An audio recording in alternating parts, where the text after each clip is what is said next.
Next हमारे पास substitution reactions, carboxylic acid पढ़ रहे थे हम, उसमें जितना हो गया था। उसके बाद नेक्स्ट है सब्स्टिट्यूशन रिएक्शन, और इसमें हमारे पास पहला है हैलोजिनेशन।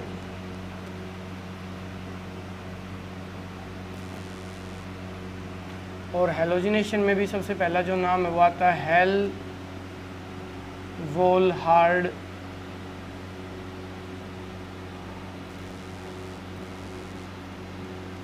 जेलेंस्की रिएक्शन, और इसका शॉर्ट नेम हो जाता है HVZ रिएक्शन। ठीक है भाई। अब ये रिएक्शन क्या कहती है कि अगर किसी भी कार्बोक्सिलिक एसिड के पास अल्फा हाइड्रोजन है, alpha hydrogen containing carboxylic acid gives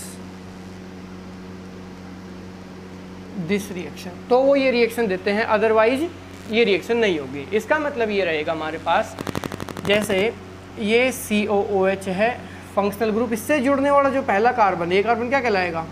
alpha. ठीक है। अब अल्फा कार्बन के पास क्या होना चाहिए? हाइड्रोजन होना चाहिए। तो हमने एग्जाम्पल ले लिया CH3COOH एसिटिक एसिड, इसकी रिएक्शन आप करवा रहे हो लेटेस्ट से Cl2 के साथ। ये रिएक्शन रेड फॉस्फोरस की प्रेजेंस में होती है। तो इस कार्बन के ऊपर जो हाइड्रोजन है, उस हाइड्रोजन को ये क्लोरीन क्या कर देगा? रिप्लेस कर देगा भाई। कैसे बनेगी बात देखो, CH2COOH, यहाँ से क्या था, ये CH3 था, एक हाइड्रोजन चला गया, क्या बचा? CH2। यहाँ से क्लोरीन आएगा, वो इसके जो हाइड्रोजन गया है उसकी जगह ले लेगा, तो यहाँ पे क्या आ गया? एक क्लोरीन आ गया, प्लस में क्या निकल गया? H। तो ये जो कंपाउंड बना है, ठीक है, ये कैसे बना है? यहाँ से हाइड्रोजन गया है और यहाँ से एक क्लोरीन आया है, अल्फा कार्बन के ऊपर सब्स्टिट्यूशन होगा। अगर आपके पास अल्फा हाइड्रोजन नहीं है, मतलब अल्फा कार्बन के पास हाइड्रोजन नहीं है, तो ये रिएक्शन नहीं होगी। ठीक है। एक और एग्जांपल देखते हैं, देखो CH3 CH2 COOH प्लस में Cl2 रेड फॉस्फोरस की प्रेजेंस में रिएक्शन। अब इसमें अल्फा कार्बन कहाँ है? ये वाला, ये फंक्शनल ग्रुप है, फंक्शनल ग्रुप से जुड़ने वाला पहला कार्बन अल्फा, तो अब की बार सब्स्टिट्यूशन कहाँ होगा? इस वाले कार्बन पे होगा। कैसे होगा देखो भाई, CH3 CH COOH, यहाँ पे Cl आ गया प्लस में, ठीक है। इस वाले कार्बन पे सब्स्टिट्यूशन नहीं हुआ क्योंकि दिस इज नॉट अल्फा, ये अल्फा कार्बन नहीं है, ये बीटा है। अब आपके पास एक एग्जांपल ये है, देखो CH3 COOH, इसकी रिएक्शन लेटेस्ट से आपने Br2 के साथ करवाई रेड फॉस्फोरस की प्रेजेंस में, तो क्या रिएक्शन होगी? ये रिएक्शन नहीं होगी भाई। क्यों नहीं होगी? क्योंकि फंक्शनल ग्रुप से जुड़ने वाला पहला कार्बन ये अल्फा है, और अल्फा के ऊपर 3 CH3 ग्रुप्स हैं, लेकिन कोई भी हाइड्रोजन ग्रुप नहीं है, मतलब हाइड्रोजन प्रेजेंट नहीं है, इसके पास हाइड्रोजन नहीं है, तो ये रिएक्शन नहीं देगा। ठीक है। तो ये क्या थी आपके पास? हैलोजिनेशन रिएक्शंस थी, जिसका नेम रिएक्शन है हेल-वोल्हार्ड जेलेंस्की रिएक्शन, इसको शॉर्ट फॉर्म में HVZ रिएक्शन कहते हैं। ठीक है भाई। इसके बाद नेक्स्ट है, इसी में सब्स्टिट्यूशन रिएक्शंस में रिंग सब्स्टिट्यूशन, इसका मतलब जो एरोमेटिक कार्बोक्सिलिक एसिड्स होते हैं उनके अंदर हमने रिएक्शन देखनी है, जो हम सिंपल पढ़ रहे हैं, नाइट्रेशन, सल्फोनेशन, हैलोजिनेशन। ठीक है। देखो भाई, सबसे पहला आपके पास नाइट्रेशन, तो यहाँ पे कर देता हूँ मैं, ये कोई भी कार्बोक्सिलिक एसिड है, आपने एग्जाम्पल ले लिया, ये क्या है? Benzoic acid. इसकी रिएक्शन आप करवा रहे हो कंसंट्रेटेड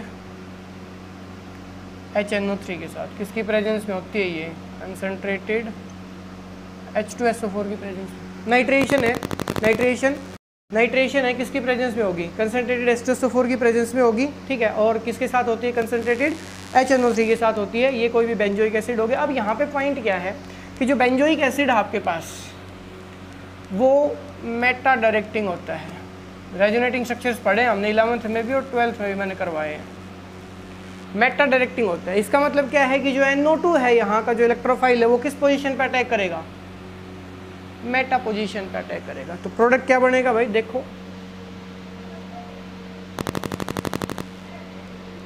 COOH NO2, ये आपके पास मेजर प्रोडक्ट बनेगा। मेटा पोजीशन के ऊपर नाइट्रो ग्रुप आएगा, मेटा नाइट्रो बेंजोइक एसिड। ठीक है। या फिर IUPAC सिस्टम में मेटा और ऑर्थो नहीं लिखते हो तो ये थर्ड पोजीशन के ऊपर हो गया, ठीक है। 3 नाइट्रो और क्या हो जाएगा ये बेंजोइक एसिड। ओके, उसके बाद बी पार्ट आपके पास हैलोजिनेशन,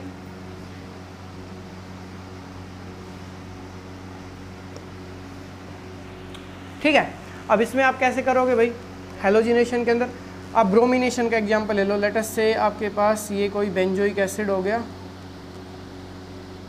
इसकी रिएक्शन आप Br2 के साथ करवा रहे हो तो लेविस एसिड लोगे FeBr3, तो ब्रोमीन कहाँ अटैक करेगा, मेटा पोजीशन पे, मेटा डायरेक्टिंग है, कोई दिक्कत ही नहीं है यहाँ पे।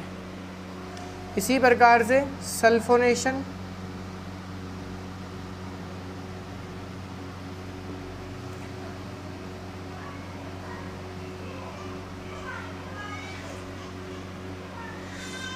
कंसनट्रेटेड H2SO4 के साथ रिएक्शन होगी, ये बेंजोइक एसिड हो गया, कंसनट्रेटेड H2SO4 के साथ रिएक्शन होगी, क्या बनेगा, SO3H का अटैक हो जाएगा भाई,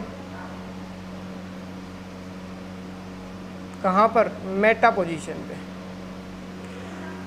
अब जो रिंग सब्स्टिट्यूशन रिएक्शंस आती हैं उनके अंदर हमने देखा है फ्रीडल क्राफ्ट रिएक्शंस और होती हैं, Friedel craft alkylation and Friedel craft acylation, ये 2 रिएक्शंस और होती हैं। लेकिन यहाँ पर जो है कार्बोक्सिलिक एसिड ना तो फ्रीडल क्राफ्ट अल्काइलेशन रिएक्शन देगा और ना ही फ्रीडल क्राफ्ट असाइलेशन रिएक्शन देगा। क्यों?